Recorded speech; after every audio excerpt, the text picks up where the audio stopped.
There's a ritual that happens anytime aviation enthusiasts start debating the greatest fighter of the Second World War. It begins with comparisons. It escalates with engine specs. It circles around combat records and kill ratios. And then, almost inevitably, someone says it. P-51 Mustang. Heads nod. The debate cools. Case closed. For 8 decades, that answer has hovered over the conversation like doctrine. The Mustang's clean laminar flow wing, its bubble canopy, that sleek silver fuselage streaking across documentaries about the air war over Europe. It has become more than an airplane. It has become shorthand for American air superiority itself. Questioning its supremacy can feel less like historical inquiry and more like heresy. But history is rarely that tidy.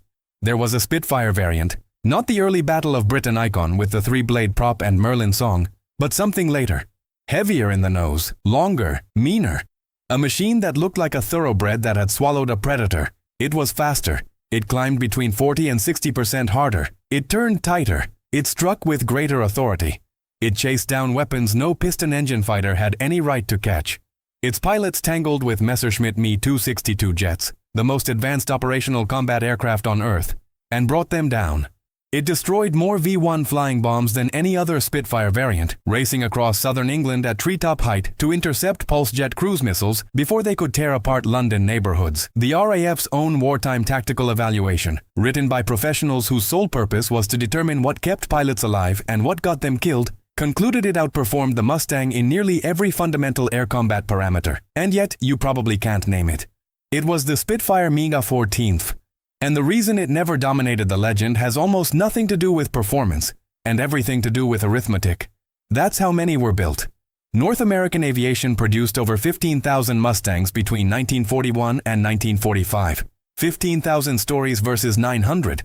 In the battle for historical memory, numbers like that don't just influence the outcome. They decide it before the argument even begins. But this isn't an attack on the Mustang, not remotely. The P-51 was strategically indispensable in a way the Mk XIV never could have been, and understanding that difference is the real key to this entire story. Because the best dogfighter of the war, and the most important fighter of the war, were not the same aircraft, and once you understand why, you start seeing the air war, and maybe history itself, a little differently. If you've ever assumed the legend told the whole story, stay with me, because what comes next changes the frame completely. If you want to understand what made the Spitfire Mk XIV different, truly different, you don't start with the wings, you start with the nose. Inside the original 1940 Spitfire Mk that fought during the Battle of Britain, sat the legendary Rolls-Royce Merlin III, a 27-liter V12 producing just over 1,000 horsepower. It was an extraordinary engine. It saved Britain. It became the mechanical soundtrack of defiance. That rising Merlin howl still sends a chill through airshow crowds for a reason. It's the sound of a civilization refusing to collapse. But by 1943, Rolls-Royce had created something far more savage.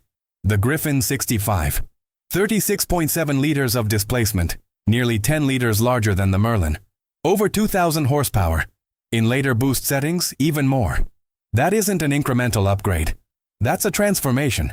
Almost double the power of the early war Spitfires, installed in an airframe that, from a distance, still looked unmistakably like a Spitfire. The elliptical wing remained, the proportions remained, but up close the difference was obvious. The nose was longer, heavier, more muscular. The propeller now had 5 blades instead of 3 or 4. The aircraft looked less delicate and more predatory. It was still elegant, but it no longer looked polite. And the effect of that extra power wasn't just higher numbers on a specification sheet. It fundamentally altered how the airplane behaved in the vertical dimension of combat. Horsepower in a fighter aircraft isn't just about speed, it's about energy. Energy determines options. Options determine survival. With over 2,000 horsepower driving that refined supermarine airframe, the Mk XIV didn't simply outperform earlier Spitfires. It operated in a different performance category altogether. The original Mki, roughly 1,030 horsepower. The Mk XIV, more than 2,000. Same lineage, same DNA, entirely different animal.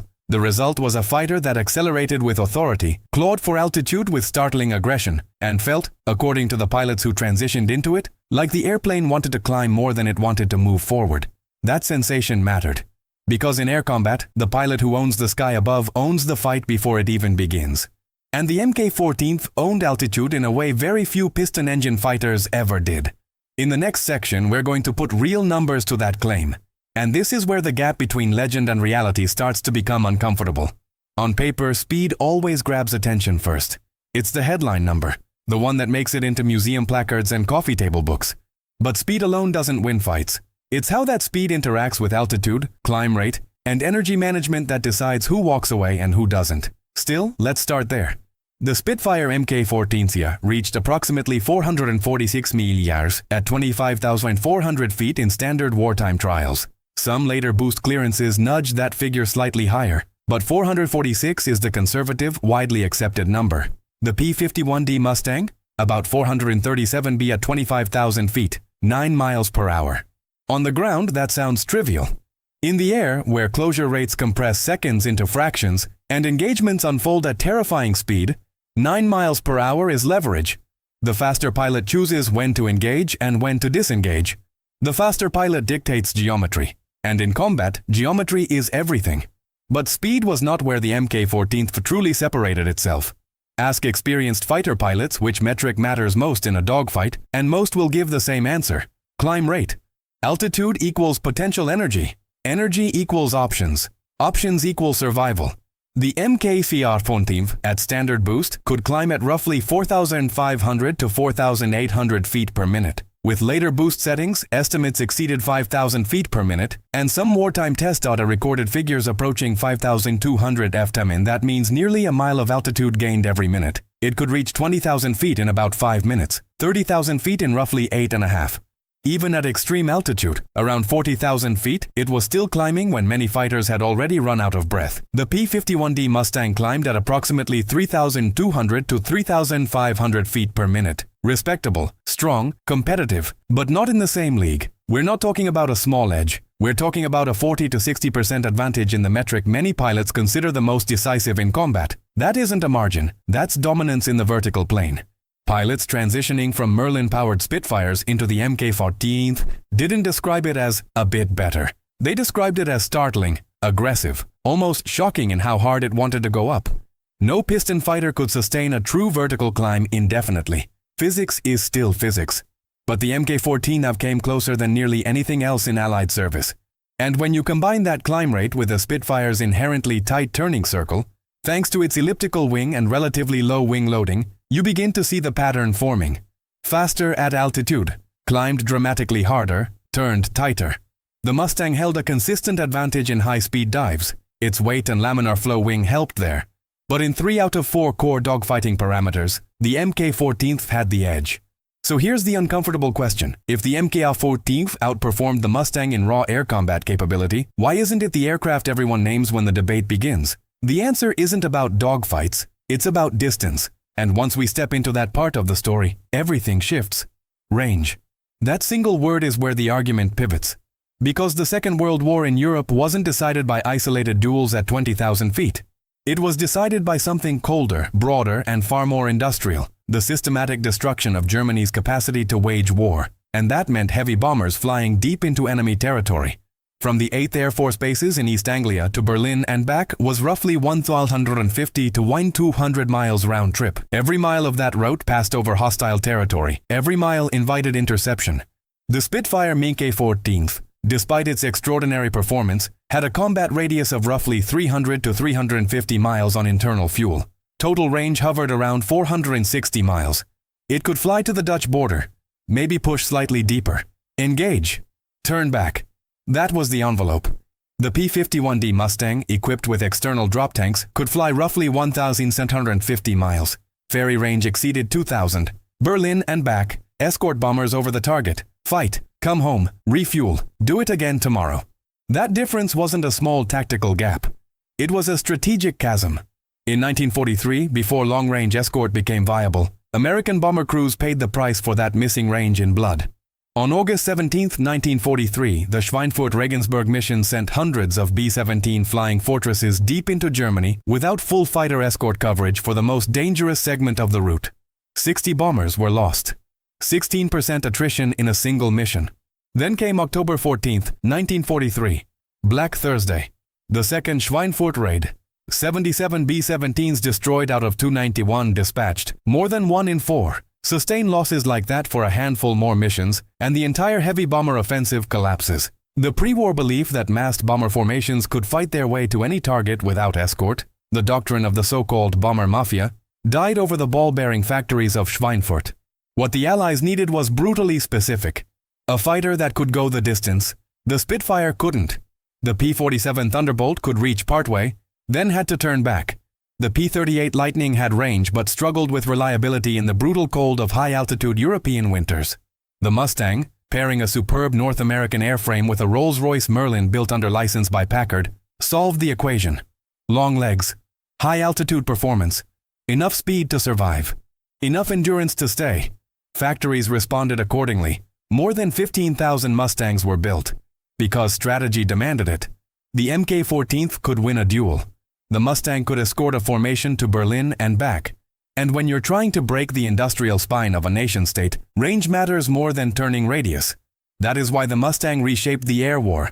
But here's the nuance most simplified debates ignore. Strategic necessity does not automatically equal tactical superiority. The Mk XIV was not built in small numbers because it was inferior. It was built in small numbers because it solved a different problem. And in the summer of 1944, that problem became something far more immediate than Berlin. It became London. On June 13, 1944, exactly 1 week after D-Day, a new sound began echoing over southern England. It wasn't the wail of sirens. It wasn't the whistle of falling bombs.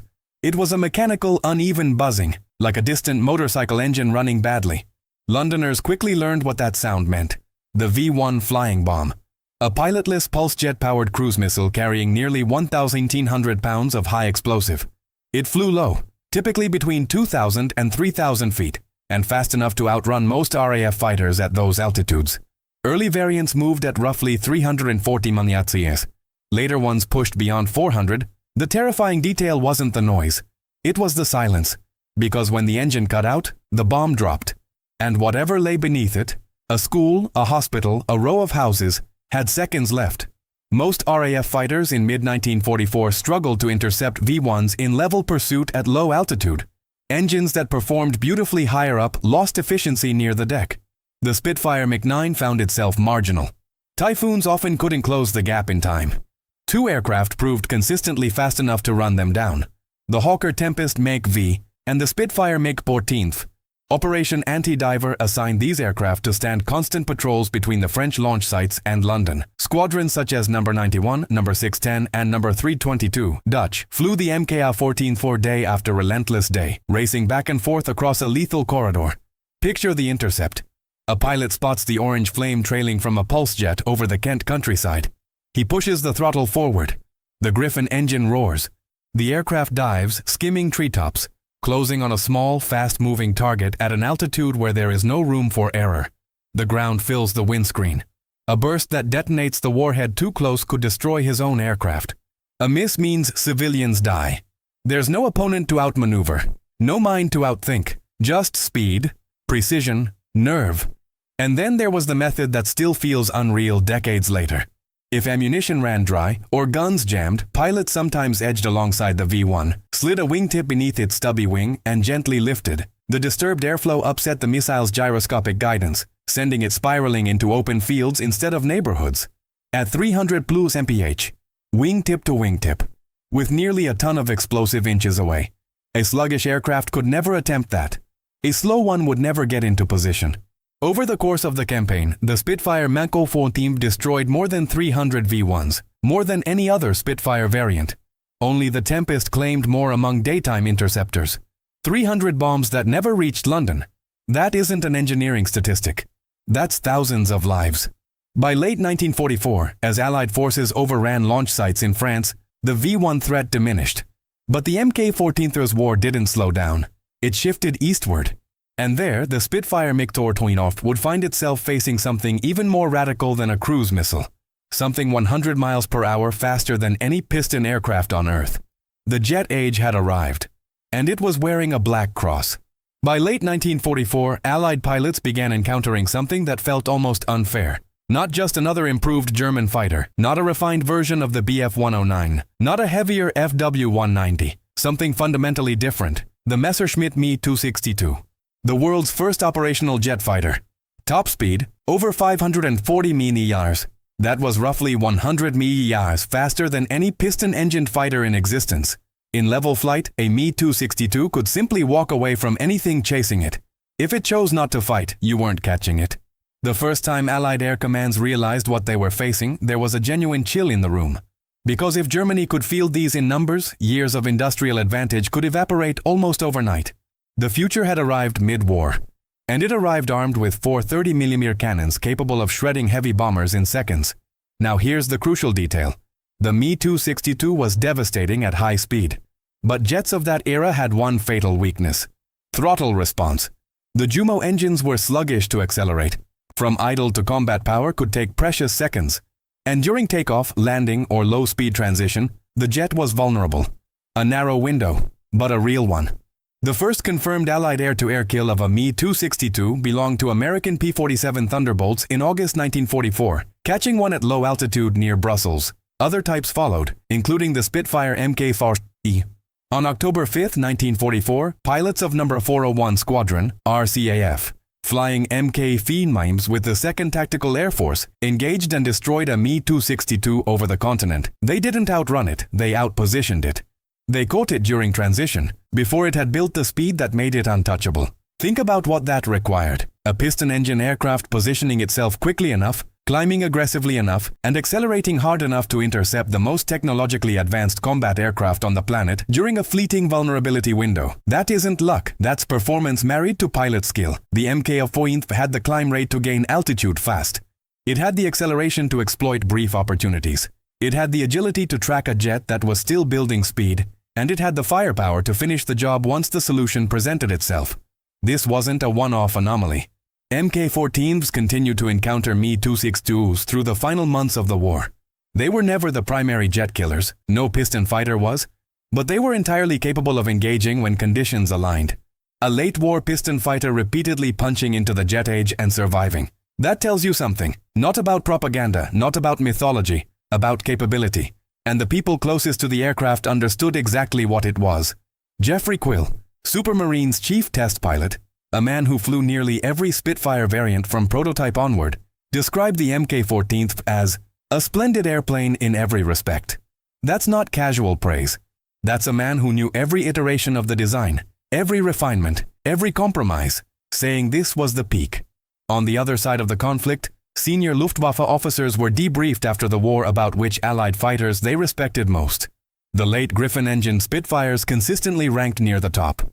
Adolf Galland, commander of Germany's fighter forces, acknowledged the threat posed by these late-war Spitfires. Enemy respect isn't patriotism. It's survival instinct speaking.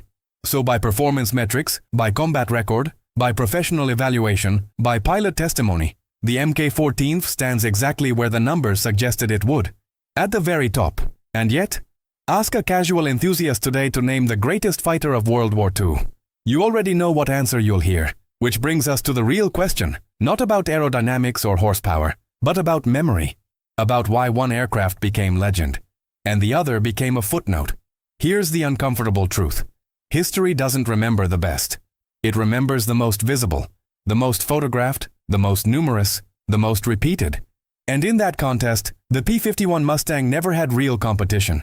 Over 15,000 Mustangs were built between 1941 and 1945. That means 15,000 airframes, tens of thousands of pilots, mechanics, ground crews, tens of thousands of stories carried home after the war ended.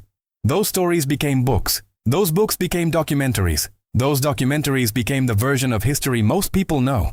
The Mustang's silhouette, bubble canopy, laminar flow wing, shark mouth paint schemes became visual shorthand for Allied air power. You see one on screen and you instantly understand this is the good side. Meanwhile, only 957 Spitfire Mk XIVs were ever produced. Fewer aircraft, fewer squadrons, fewer pilots, fewer surviving examples after the war. The math of memory was never in his favor. The Spitfire itself, of course, has immense mythology, especially in Britain. But that mythology belongs to 1940, the Battle of Britain, the Mk and Mk II, the Merlin engine, the three-blade propeller slicing across the white cliffs of Dover. When most people picture a Spitfire, they don't picture the long-nosed, five-bladed Griffin-powered brute of 1944. They picture the elegant early war defender.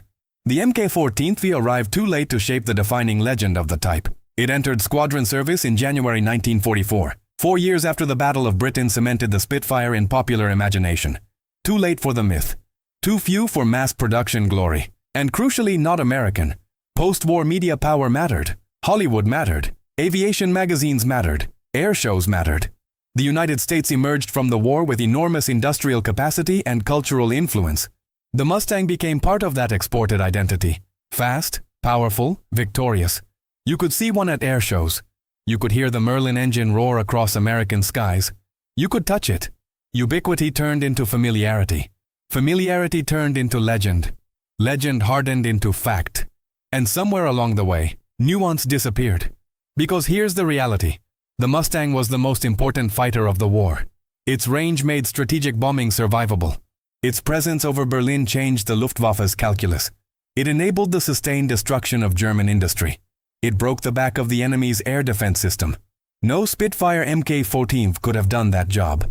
Not because it wasn't good enough, because it wasn't built for that mission. The Mk XIV, however, may well have been the superior pure fighter, faster in level flight, dramatically superior in climb rate, tighter in sustained turning engagements, feared by the enemy, praised by its test pilot, validated by wartime evaluation reports. 2 aircraft, 2 different missions, 2 different kinds of excellence, and that's the distinction most arguments miss. When people argue about the best fighter of World War II, they're usually mixing 2 entirely separate questions. Which fighter won the war? And which fighter would you want above you at 20,000 feet when the fight begins? Those answers are not the same. And maybe that's the real lesson here. Performance and importance aren't always identical. The aircraft that changes the course of history isn't always the one that wins the individual duel. Sometimes the best machine in the sky loses the story on the ground. So if you had to choose, standing on a windswept runway in 1944, do you pick the fighter that could escort you to Berlin and back? Or the one that could outclimb, outturn, and outfight almost anything it met? Think about that carefully. And then tell me which one you'd strap into when the scramble bell rings. So let's step back. Strip away the posters. Strip away the documentaries. Strip away 80 years of repetition. What are we left with? 2 extraordinary machines built for 2 very different problems. The P-51 Mustang solved the strategic crisis of 1943. It gave Allied bombers the reach they needed. It escorted them to Berlin. It made sustained daylight bombing survivable. It helped grind the Luftwaffe down through attrition the Germans could not replace. Without the Mustang's range, the air war over Europe looks very different. But the Spitfire Mk XIV solved a different equation. It answered the question, what is the ultimate evolution of a piston-engine dogfighter built around the Spitfire's legendary airframe? The answer was startling. A Griffin engine producing over 2,000 horsepower, climb rates pushing past 5,000 feet per minute, top speeds nudging 446 448 mph, the ability to chase down V-1 flying bombs at rooftop height, the capability to intercept Me-262 jets when opportunity presented itself. Professional evaluation units confirmed its superiority in climb and turning performance. Test pilots called it splendid. Enemy commanders respected it. It did everything a pure fighter is supposed to do. And it did it at the highest level available before jets permanently changed the equation. And yet, 957 built. 15,000 versus 900. History almost always sides with scale. The Mustang became the symbol. The Mk XIV became the specialist. One shaped strategy, the other dominated tactics. And maybe that's the real takeaway. Best depends entirely on what problem you're trying to solve. If the problem is escorting bombers deep into enemy territory and collapsing an industrial war machine, the Mustang wins, unquestionably. If the problem is meeting another fighter at altitude and deciding the outcome in seconds of maneuver, energy, and nerve, the Mk XIV makes an extremely compelling case. The war needed both kinds of aircraft. One to win the campaign, one to win the engagement. So was the Spitfire Mk XIV the best fighter of World War II? If by best you mean the most strategically decisive, probably not. If by best you mean the most formidable piston-engine dogfighter of the European theater in 1944-45, it's very hard to argue against it, and maybe that's why this debate refuses to die, because it forces us to confront how we measure greatness. By impact, by capability, by numbers, or by what happens when 2 machines meet alone in the sky. I want your answer, not the popular one, not the safe one. Which aircraft do you think truly deserves the title? And why? Tell me below.